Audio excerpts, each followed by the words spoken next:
Bulletin d'information adventiste. Annonce de la mission adventiste de la Guyane. Administration.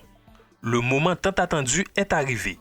Vivid Faith commence ce vendredi 17 juillet. Les jeunes de la division sont bien arrivés et sont déjà en action.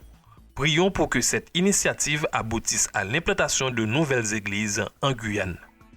La mission adventiste et la boutique Les Délices de la Vie vous informent d'un changement d'horaire de leurs locaux prenant effet du lundi 20 juillet jusqu'au vendredi 21 août 2026.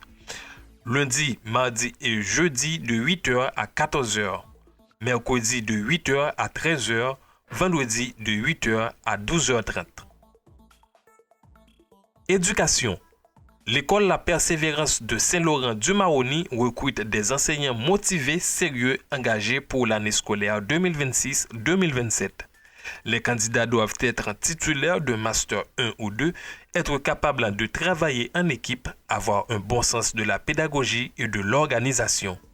Déposez votre candidature, CV et lettre de motivation au bureau de la mission adventiste ou à l'adresse mail suivante: école.lapersévérance@wanado.fr. JA. Formation chef guide. Rencontre pour les mois de juillet et août. Vendredi 31 juillet, cours de Bible avec pasteur Agboza de 19h à 21h. Vendredi 21 août, cours de Bible avec pasteur Agboza de 19h à 21h. Samedi 29 août, examen héritage de vérité de 18h à 21h. Secours adventiste. Ce dimanche 19 juillet de 8h30 à 12h30, grande distribution gratuite, neufs et d'occasion, vêtements, chaussures, ustensiles de cuisine, livres scolaires. Cette distribution est ouverte à tous au local situé au 684 avenue Justin Cataillé à Cayenne. Venez nombreux. Afin de permettre à tous ceux qui n'ont pas encore pu terminer leur collecte, nous vous informons que celle-ci sera prolongée jusqu'au sabbat 1er août. Nous vous informons que la période pour la campagne annuelle d'adhésion au Secours adventiste a changé. Elle commencera au mois de janvier 2027 et non plus en septembre 2026.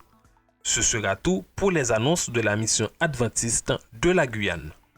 Avant de nous quitter, voici une pensée tirée de Sophonie 3, le verset 17. L'Éternel, ton Dieu, est au milieu de toi, comme un héros qui sauve. Il fera de toi sa plus grande joie, il gardera le silence dans son amour, il aura pour toi des transports d'allégresse.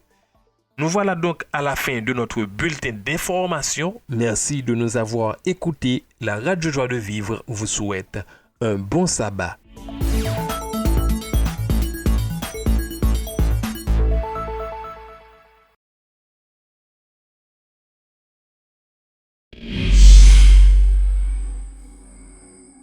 Bienvenue au voyage missionnaire Vivid Faith 2026, organisé par la division interaméricaine en collaboration avec l'Union des Antilles Guyane française.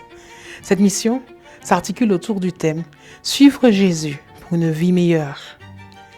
Il s'agit d'inviter les jeunes à quitter leur foyer et c'est ce qu'ils ont fait en partant de différents pays de la division interaméricaine, par avion, par bateau aussi, ou à pied, pour se rendre sur les lieux dits, afin de pouvoir toucher les cœurs pour une expérience qui transformera toute leur vie.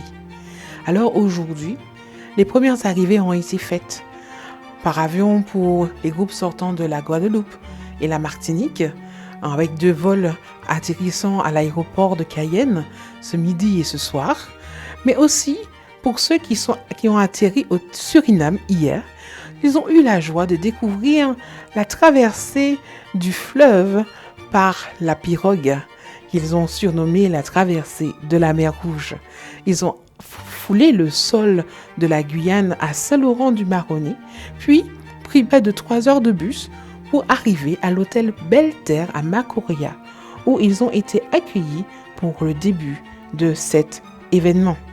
Cet hôtel reçoit toute la délégation et est le lieu de départ pour toutes les missions qui auront lieu dans environ 10 zones d'évangélisation.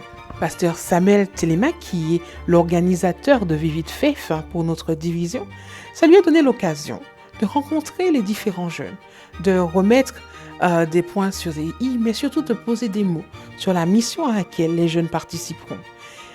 Pasteur Eddie Michel Carpin aussi a pu poser des mots de bienvenue et d'accueil à toutes ces délégations et traduit aussi par des jeunes en espagnol et en français ou en anglais pour que tous puissent comprendre ces mots de bienvenue. Bien sûr, un grand merci aussi aux responsables du Suriname qui ont facilité la traversée de la mer Rouge et permis à nos jeunes qui venaient notamment du Mexique ou du Venezuela de pouvoir être accueillis et accompagnés pendant leur traversée au Suriname. Ce soir, alors que les jeunes ont terminé de partager leur souper, le challenge leur a été lancé de lire le livre de la Genèse au chapitre 12 et de découvrir quels sont les points qui ont un lien avec l'implantation de nouvelles églises et de sélectionner, de repérer tous les endroits où le mot « je » est écrit. On vous lance le même challenge à la maison et à bientôt pour la suite de nos aventures. Unión Interoceánica. ¡Viva México!